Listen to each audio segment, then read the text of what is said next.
Sir Akhilesh Yadav निरोग Congress party के नेताओं से काफी खफा है। अखिलेश यादव इंडिया गठबंधन सर बार यही बात सुनिए।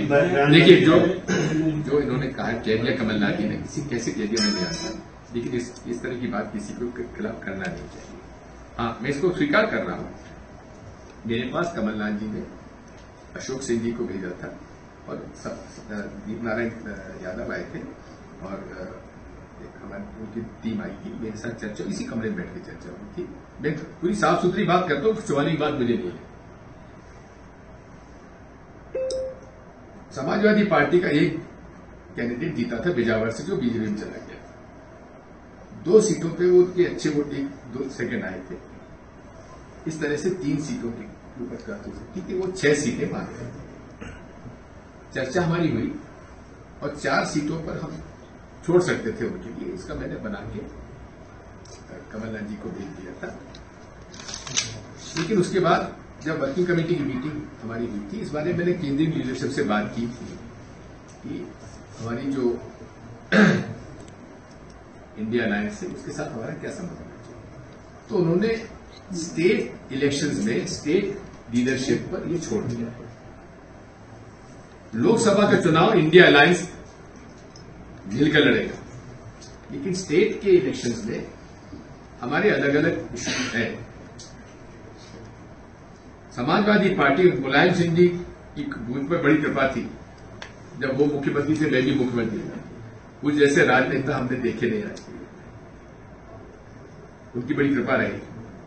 और जब भी मुझसे मैं टाइम मांगता था, मुझसे मिलते थे, बातचीत। अखिलेश बेहद शरीफ व्यक्ति है, अच्छा लड़का है, पढ़ा लिखा है और उन्होंने बच्चे संभाली है, परिवार को संभाला है।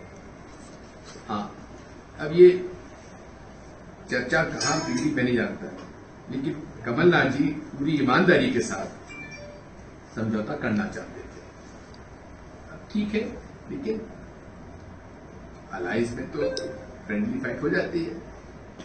लेकिन इतना हमको मालूम है कि समाजवादी पार्टी और अखिलेश जी भाजपा के साथ तो नहीं जाएंगे।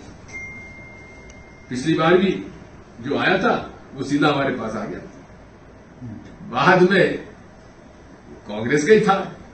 3 बार कांग्रेस के टिकट पे हारा और 1 बार समाजवादी पार्टी से जीत गया। जगदीश शुक्ला का छोटा भाई, जगदीश शुक्ला हमारे जिला कांग्रेस के अध्यक्ष रहे। पूरी तरीके से हमने कांग्रेस को सबने उसको मौका दिया। 3 बार विजय जरा, 4थी बार समाजवादी पार्टी जीत गई, फिर भाग गया बीजेपी में। सर अखिलेश क्या है कि अगर गठबंधन विधानसभा के लिए नहीं होता तो हम कांग्रेसियों के फोन नहीं उठाते, तो हमारे साथ अजब किया क्या? अजब मुझे जानकारी। अच्छा, अखिलेश यादव अब इंडिया अलायंस की आप बात कर रहे हैं कि केंद्र में साथ में लड़ेंगे सेंट्रल का चुनाव। आज ही समाजवादी पार्टी लखनऊ में उनके दफ्तर के बाहर भावी प्रधानमंत्री का पोस्टर लगाया अखिलेश यादव का। इसमें क्या आपत्ति? पोस्टर लगाने का अधिकार सबको है। सर 2018 क्या आपत्ति? तो होंगे क्या इंडिया अलायंस के? बात यह है, मैं इंडिया अलायंस का अधिकृत प्रवक्ता नहीं, ना मैं उस कमेटी में, इसलिए मुझसे आप क्या उम्मीद करते हैं?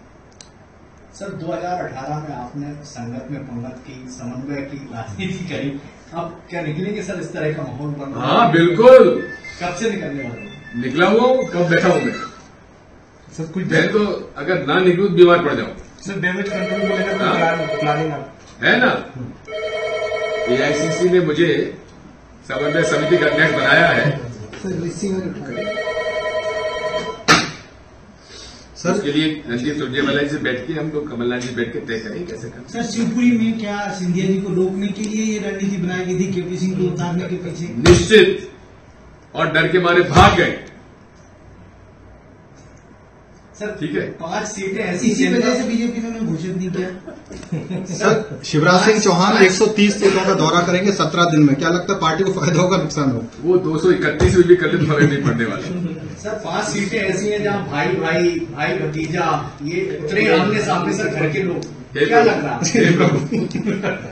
सर विरोध रुस्तम सिंह और बदलाव की संभावना है, क्योंकि इसका सबको इसके बाद मुझे जानकारी। सर रुस्तम सिंह नंद कुमार सिंह चौहान के जो परिवार है वो एक तरह से बगावत कर रहे हैं। रुस्तम सिंह ने इस्तीफा दे दिया पार्टी से, बसपा ज्वाइन कर ली रुस्तम सिंह ने। उनके बेटे को ये देखो, रुस्तम सिंह जी मेरे बड़े प्रिय आईपीएस अफसर थे। सबसे बेहतरीन पोस्टिंग मैंने उनको समय समय पर दी। सर, श्रीनिवास तिवारी जी के पोते सिद्धार्थ, मुझे बेहद दुख है, मुझे बेहद दुख है। श्रीनिवास तिवारी जी के मेरे संबंध आप जानते थे कितने निकट के थे, और मैं कहता हूं कि विभिन्न प्रदेश के मेरे लिए दो सबसे बड़े नेता थे, श्रीनिवास तिवारी जी और अर्जुन सिंह जी। दोनों अद्भुत नेता थे, अद्भुत नेता। और श्रीनिवास तिवारी तो आप जानते हैं, तिवारी जी तो मैं रीवा में किसी और के घर खाना खाने नहीं जाता रहा, केवल सुंदरलाल तिवारी जी, उनके पुत्र और सिद्धार्थ के घर पर जाता था। सिद्धार्थ ने बेहद गलती की है, उनके साथ वो गया है जिसकी जीवन भर श्रीनिवास तिवारी जी ने विरोध किया है। क्या क्या नहीं कहा श्रीनिवास तिवारी जी को, क्या क्या नहीं कहा सुंदरलाल तिवारी को, सिद्धार्थ के पिता और दादा को, जिसकी वजह से आज सिद्धार्थ तिवारी बड़े उचक रहे हैं। शर्म आनी चाहिए उसको। मुझे दुख है, अच्छा खासा लड़का मेहनत कर रहा था।